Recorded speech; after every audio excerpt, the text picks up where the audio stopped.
এটা হচ্ছে you shape মাচা। আপনার যত প্রাকৃতিক দুর্যোগ আসুক না কেন এই মাচার কোনো ক্ষতি করবে না। এখানে কিন্তু আমি অনায়াসে হচ্ছে তরমুজ দিতে পারবো মাচা। আচ্ছা, তার মানে ওইখানে আমার হচ্ছে 40 থেকে 50,000 টাকা সেভ হবে। এই 1 ইঞ্চির উপরে যে সাইড ব্রাঞ্চগুলো আছে আর 3 ইঞ্চি পর্যন্ত, হ্যাঁ, এগুলো হচ্ছে এই সাইড ব্রাঞ্চগুলো রাখা যাবে না। হ্যাঁ, তারা যে কোনো দোকান থেকে নর্মাল যে ছত্রাকনাশক ম্যানকোজেব গ্রুপের সেটাও ইউজ করতে পারে, সেটাগুলো দিয়ে স্প্রে করে দিবে, স্প্রে করে দিবে। এখন এই মুহূর্তে আপনি যে মাচাটা করছেন, এই মাচা করার কি কোনো পদ্ধতি আছে বা কোনো নিয়ম আছে যে নিয়মগুলা মানতে হয়, মানলে আরো ভালো হয়? জি। কেমন? এটা দেখেন, আমি যে মাচাটা করছি, হ্যাঁ, এটা হচ্ছে ইউ শেপ মাচা। ইউ শেপ মাচা এটা অনেক সিস্টেমে করা যায়, তবে আমি যেটা করছি এটা হচ্ছে যেমন হচ্ছে নদীতে যে ব্রিজ করে, ব্রিজের নিচে যে আপনার হচ্ছে স্প্রিং যেটাকে বলি, এটা হচ্ছে ওই সিস্টেম। আপনার যত প্রাকৃতিক দুর্যোগ আসুক না কেন এই মাচার কোনো ক্ষতি করবে না, কারণ এই মাচাটা হাইট হচ্ছে 2 পাশে হচ্ছে 2.5 ফিট আর মাঝখানে হচ্ছে 4 ফিট। এবং দেখতে পারবেন আপনার হচ্ছে প্রত্যেকটা আপনার খুঁটি যে বলি, প্রত্যেকটা খুঁটার সাথে একটা করে সুতা, এই একটা, এটার সাথে এটা, এটার সাথে এটা, আবার এই 2 খুঁটির মাঝখানে করছে আরেকটা সুতা হয়েছে। হ্যাঁ, তার মানে হচ্ছে এইটার স্ট্রাকচারটা খুবই স্ট্রং। অর্থাৎ এখন যদি ঝড় বৃষ্টি হয় তাহলে এটা আর কোনো ক্ষতি হবে না, এটার কোনো ক্ষতি হবে না। এটার যদি ক্ষতি না হয় তাহলে আপনার ফসলের কোনো ক্ষতি জি হবে জি না। জি জি। আবার এটার হচ্ছে আরো বিশেষ বৈশিষ্ট্য আছে। এটা হচ্ছে সাধারণত সচরাচর এই মাচাটা করে হচ্ছে চুয়াডাঙ্গার জেলার সদর উপজেলার গেড়াবাড়িয়ার ওদিকে যে বিখ্যাত তরমুজের যে মাচাগুলা, এটা হচ্ছে সেই মাচা। আমাদের প্রয়াত এক কৃষি উদ্যোক্তা ভাইয়ের নাম ছিল খায়রুল, হ্যাঁ, ওনার কাছ থেকে এই মাচার টেকনিকটা নেওয়া।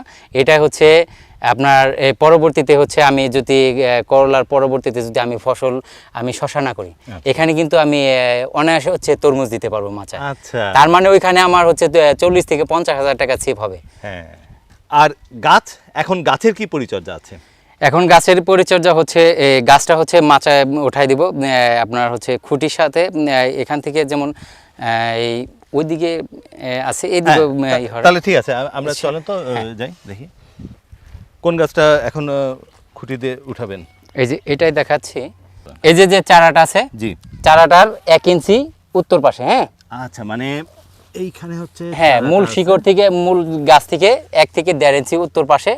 আর এই যে যে আপনার এই 1 ইঞ্চির উপরে যে সাইড ব্রাঞ্চগুলো আছে আর 3 ইঞ্চি পর্যন্ত, হ্যাঁ, এগুলো হচ্ছে এই সাইড ব্রাঞ্চগুলো রাখা যাবে না। হ্যাঁ, আচ্ছা, এই সাইড ব্রাঞ্চগুলো রাখা যাবে না। অনেকে রাখে এই যে আমার ফলন কম হবে কিনা, কিন্তু এই সাইড ব্রাঞ্চগুলো আপনার করে দিলে আপনার নিচে আলো বাতাসটা ভালো পাবে, আর হচ্ছে আপনার ফলের, হ্যাঁ, শেপ এবং হচ্ছে কালার একদম পারফেক্ট থাকবে। হ্যাঁ, এইভাবে হচ্ছে এখান দিয়ে যে এইভাবে উঠে যাবে। হ্যাঁ, এখানে যে 2টা ডাল বেরিয়েছে, এই ডাল তো আর ভাঙা লাগবে না। এই ডাল হচ্ছে যেহেতু 2টা ডালই হচ্ছে মানে 2টা ব্রাঞ্চ হচ্ছে একদম সুন্দর। হ্যাঁ, এর জন্য 2টা উঠাই দিলাম। আর যদি একটা থাকতো, নরমাল থাকতো, যেটা নরমাল থাকতো ওটাকে ফেলে দেওয়া। জি জি জি। আর এইখানে এই যে পাশ থেকে যে গাছ ডাল বের হচ্ছে, শাখা বের হচ্ছে, এগুলোকে কেটে দিতে হবে, তাই তো? হ্যাঁ, এগুলো হচ্ছে আপনার যে গাছের যে নিউট্রিশন এরা ভোগ করবে, এরা কোনো দিবে না, কাজে দিবে না। সুতরাং এগুলো হচ্ছে পরিচর্যা রাখতে হবে। আর এখানে হচ্ছে আলো বাতাসটা পাবে পারফেক্ট, আর এইদিকে হচ্ছে আপনার গাছের গ্রোথটা অনেক ভালো থাকবে। তো এইখান থেকে গাছ উঠিয়ে দিলেন। হ্যাঁ হ্যাঁ, এখন এই গাছ তো নিজের মতো করেই বাড়তে থাকবে না? জি জি। আচ্ছা, এই খুঁটিটা কি দরকারি? কারণ আপনি তো এইখানে উঠাই দিলেন, এই খুঁটিটা কি এখন আর দরকার আছে? এটা খুঁটিটার দরকার হচ্ছে যদি অতি বাতাস হয়। হ্যাঁ, যদি এটা না থাকে আপনার এখান থেকে বাতাসে হচ্ছে গাছটার হতে পারে। হ্যাঁ, আর এটা থাকা মানে হচ্ছে এটা সাপোর্ট করা। এটা না দিলেও চলে, কিন্তু মানে এটা দেওয়া ভালো, মানে হচ্ছে গোড়াটা যাতে আপনার শক্ত থাকে, যত বাতাস ঝড় বৃষ্টি যাই হোক আপনার গোড়াটা ঠিক থাকবে। হ্যাঁ, আচ্ছা, ঠিক আছে। এইভাবে এরপরে তো আবার এখান থেকে যদি আপনার পরবর্তীতে যখনই বিভিন্ন কাজ করবেন তখনই যদি দেখেন যে এখান থেকে আবার ডাল বেরোচ্ছে বা পাতা বেরোচ্ছে, তখন আবার পরিষ্কার করে দিবেন। হ্যাঁ, যেমন এই যে ছোট এইটা আছে না, এটা যদি আসে এই যে এইভাবে দিয়ে দিলে, হ্যাঁ, এইভাবে এই অংশটা হচ্ছে সবসময় ফাঁকা থাকবে। হ্যাঁ, মোট কথা হচ্ছে যেমন আমার এখানে আপনার 1.5 ফিট হবে না, এই 1.5 ফিটের মধ্যে হচ্ছে কোনো শাখা রাখবো না, যাতে আমার এখানে আলো বাতাসটা একদম ক্লিয়ার ভাবে হচ্ছে পায়। যেহেতু এই আপনার নিচের সাইডগুলো কেটে দেওয়া হচ্ছে, হ্যাঁ, ওখানে ইনফেকশন হতে পারে, যার কারণে হচ্ছে এখানে হচ্ছে যদি আমরা নিরাপদ সবজির কথা ভাবি তাহলে হচ্ছে বর্ধ মিক্সার অথবা হচ্ছে হ্যাঁ নামি বলি ইস্পাহানি কোম্পানির ভালো একটাই আছে আপনার জৈব ছত্রাকনাশক আছে, সেটাও ব্যবহার করতে পারে। আর যদি সচরাচর যারা সাধারণ আমরা যারা কৃষি উদ্যোক্তা আছে, হ্যাঁ, তারা যে কোনো দোকান থেকে নর্মাল যে ছত্রাকনাশক ম্যানকোজেব গ্রুপের সেটাও ইউজ করতে পারে, সেটাগুলো দিয়ে স্প্রে করে দিবে, স্প্রে করে দিবে। এরপর হচ্ছে যে এই গাছের হচ্ছে নিবিড় পরিচর্যা বলি বা আপনার বালাই ব্যবস্থাপনা বলি, হ্যাঁ, আপনার হচ্ছে এই হোয়াইট ফ্লাইটা হচ্ছে 5 দিন অন্তর অন্তর হোয়াইট ফ্লাইয়ের জন্য হচ্ছে এখানে আপনার জৈব বালাইনাশক ব্যবহার করতে পারে অথবা কেমিক্যাল বালাইনাশকও ব্যবহার করতে পারে। আর হচ্ছে 12 দিন অন্তর অন্তর হচ্ছে আপনার রেড মাইট আক্রমণের একটা থেকে যায়, আপনার থেকে যায়, ওই ক্ষেত্রে হচ্ছে 12 দিন অন্তর অন্তর রেড মাইটের জন্য এটা নিতে পারে। আর দুটা বিষয় হচ্ছে আপনার এই লেদা পোকা, এই যে কচি পাতার অংশগুলো খেয়ে ফেলে, এটার জন্য হচ্ছে আপনার 5 থেকে 7 দিন এটার চিকিৎসা করতে হবে। এভাবে করলে আপনার গাছের গ্রোথটা অনেক ভালো থাকবে এবং ফলন ভালো হবে।